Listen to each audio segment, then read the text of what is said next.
ini. Majelis Iman Ketua Kota, Ketua Pendeta Viko Padi, Sekretaris Pengetua Andres Utami.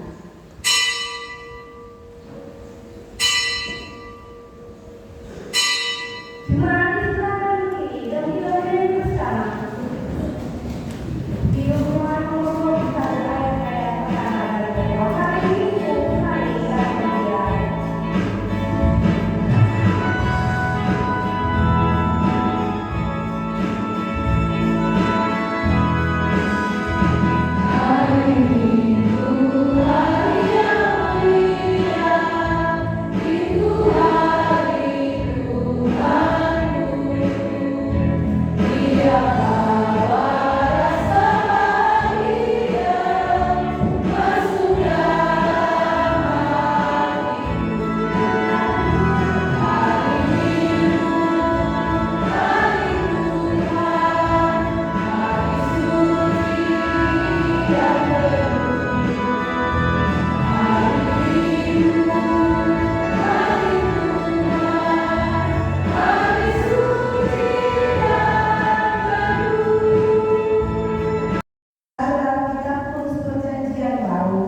Yang pertama Tesalonika pasal 5 ayat 1 hingga berakhir pada ayatnya ayat ke-11.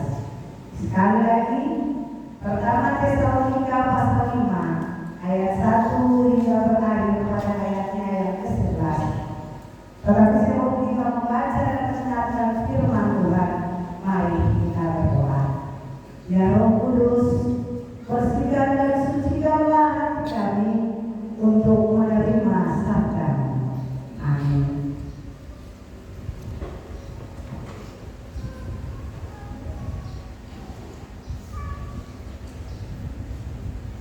Dengan tuli berjaga-jaga, tetapi tentang sama dan masa, saudara-saudara tidak perlu dituliskan kepadamu, karena kamu sendiri tahu benar-benar bahwa hari Tuhan datang seperti pencuri pada malam. Apabila mereka mengatakan semuanya damai dan aman, maka tiba-tiba mereka ditimpa oleh kebinasaan, seperti seorang perempuan yang hamil ditimpa oleh sakit bersalin. Mereka pasti tidak akan lumpuh. Tetapi kamu, saudara-saudara, kamu tidak hidup di dalam kegelapan, sehingga hari itu tiba-tiba mendatangi kamu seperti pencuri.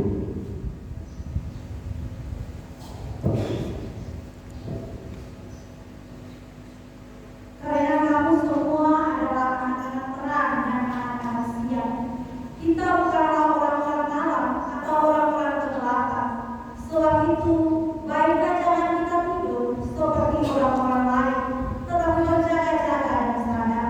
Sebab mereka yang tidur waktu malam, dan mereka yang mabuk waktu malam. Tetapi kita yang adalah orang-orang siang, baiklah kita sadar, berbaju sediakan iman dan kasih, dan berketumpukan pengharapan keselamatan. Karena Allah tidak menetapkan kita untuk ditimpa muka, tetapi untuk beroleh keselamatan oleh Yesus Kristus Tuhan kita.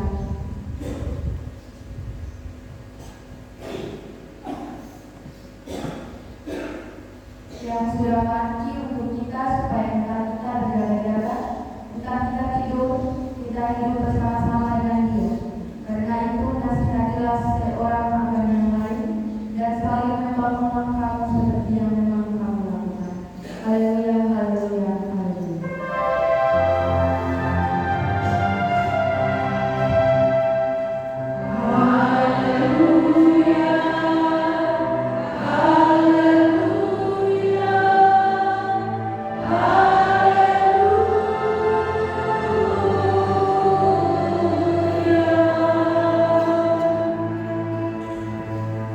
Saudari yang kita kasihi di dalam Tuhan Yesus Kristus. Sekali lagi shalom. Pada suatu hari, suatu malam, listrik padam di seluruh Yesus. semuanya gelap gulita. Lalu seorang anak kecil menyalakan lilin dan membawanya keluar rumah. Cahaya lilin itu menarik perhatian tetangga-tetangganya. Lalu satu persatu menyalakan lilin mereka. Tak lama kemudian, jalanan yang tadinya gelap berubah menjadi terang. Bapak Ibu gereja sebagai persekutuan umat Tuhan juga mengalami seperti itu. Dunia di sekitar kita mungkin gelap oleh raga, ego, iri hati, perpecahan, atau juga kehilangan arah. Tetapi bila satu orang saja di antara kita mulai memperbarui diri dan menyalakan kasih Kristus, maka terang itu akan memular dan memberi kehidupan bagi banyak orang. Bapak Ibu saudara-saudara yang kasih Tuhan, jemaat Tesalonika dalam hidup penantian akan kedatangan Tuhan Yesus kembali. Mereka merasa khawatir, bahkan ada yang menjadi pasif, tidak mau lagi bekerja membangun hidup mereka.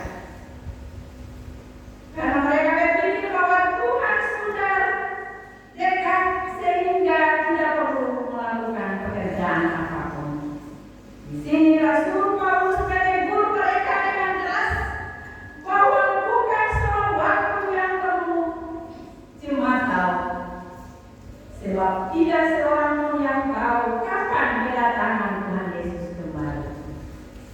Maka yang paling penting adalah bagaimana jemaat hidup dalam masa penantian kedatangan Tuhan Yesus itu. Maksudnya memang benar bahwa kita yang sudah beriman kepada Tuhan Yesus Kristus memperoleh hidup kekal. Namun kekekalan itu bukan hanya sekedar hidup abadi bersama Tuhan Yesus Kristus, tetapi yang lebih daripada itu adalah pengertian hidup kekal itu adalah hidup dalam kualitas rohani yang baik yang berkenan kepada Tuhan.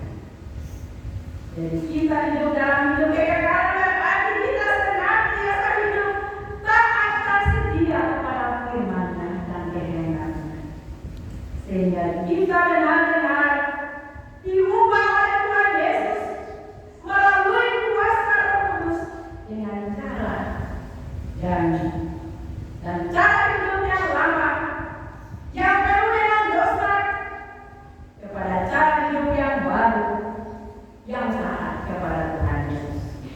Bapak Ibu saudara yang dikasihi Tuhan, hari ini sidang sinode ke-39 digelar, dan sebagai warga teman kita tidak hanya menantikan siapa yang menjadi ketua sinode yang baru, tetapi yang paling utama adalah bagaimana cara jemaat-jemaat gereja Protestan Maluku hidup memancarkan terang Kristus di dunia yang semakin tidak percaya ini.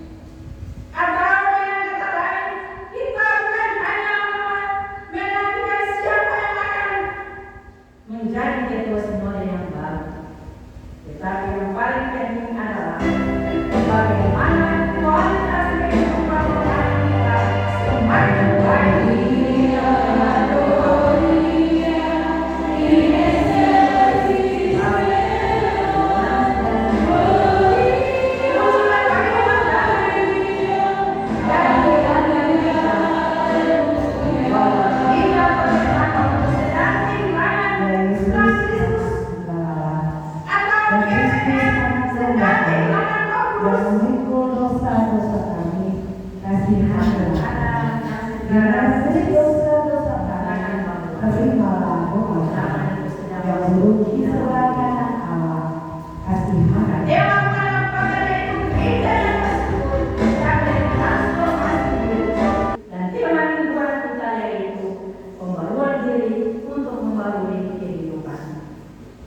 Jadi penting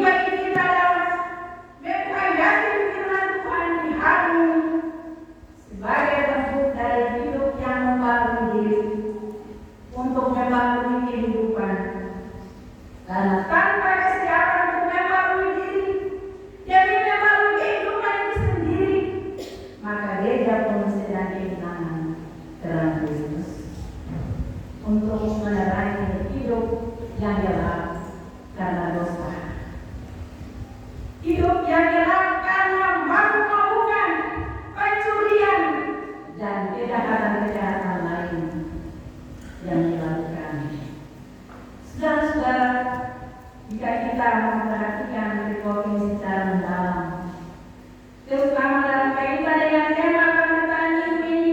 Maka ada beberapa hal penting yang hendak dijelaskan kepada kita, yaitu yang pertama, pembaruan itu dimulai dari kesadaran. Kita baca dalam ayat 6 dan 7. Rasul Paulus katakan, janganlah kita tidur seperti orang-orang lain, tetapi berjaga-jagalah dan sadar. Ungkapan tidur di sini berarti hidup dalam kebiasaan lama tanpa kepekaan rohani, yaitu tidak lagi peduli, tidak lagi mendengar suara Tuhan Allah, dan tidak lagi membuka diri pada perubahan. Firman Tuhan ini mau mengajarkan kita di Bapak dan saya, baik sebagai pelayan maupun umat atau warga gereja, untuk bangun dari tidur. Jadi tidak peka, tidak waspada terhadap tipu daya iblis dan sebagainya. Maka sebagai umat Tuhan, firman Tuhan ini mengingatkan kita di Bapak dan saya, jangan kita berjalan pada pola yang lama yang hanya mengutamakan pertumbuhan struktur atau lembaga atau organisasi, tetapi biarlah kita selalu sadar akan misi, yakni menjadi terang dan membawa kehidupan bagi sesama. Sebab struktur atau lembaga itu bukan tujuannya, melainkan hanya alat untuk mencapai tujuan. Sehingga gereja yang hanya mengutamakan struktur atau lembaga, maka ia akan kehilangan jati dirinya sebagai gereja yang sebenarnya. Firman Tuhan ini sekaligus mau menyadarkan kita, ibu dan saya, bahwa harta sesungguhnya dari gereja adalah jiwa-jiwa yang sudah ditebus oleh Tuhan Yesus dan bukan materi. Maka umat dan pelayan harus terus melatih diri dikuasai oleh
Kita semua baik pelayan maupun umat atau warga gereja, kita semua mau berubah dari dalam diri kita, yaitu pembaruan motivasi pelayanan.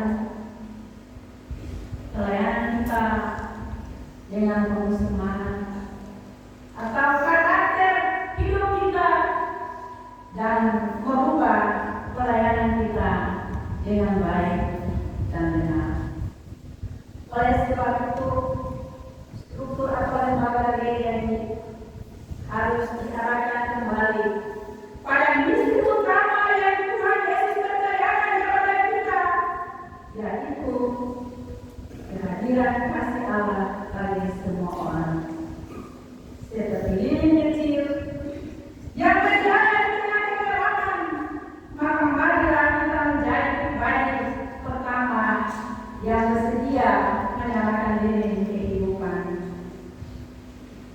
kehidupan kita yang terangi kasih Kristus di tempat di mana kita berada, di tempat-tempat pengabdian kita, di tempat-tempat usaha kita, pekerjaan kita, baik kantor, di sekolah, di rumah, dan sebagainya, sehingga membuat orang lain juga menjadi semangat untuk menyalakan lilin kasih Kristus bagi lingkungan sekitarnya. Ingatlah Bapak Ibu saudara-saudara, Tuhan tidak memanggil gereja untuk hidup dalam kegelapan masa lalu, tapi untuk berjalan dalam terang kasih Kristus sebagai orang-orang yang telah ditebus dan diselamatkan. Umur dan hari kita dipilih, Tuhan menolong dan memberkati kita. Amin.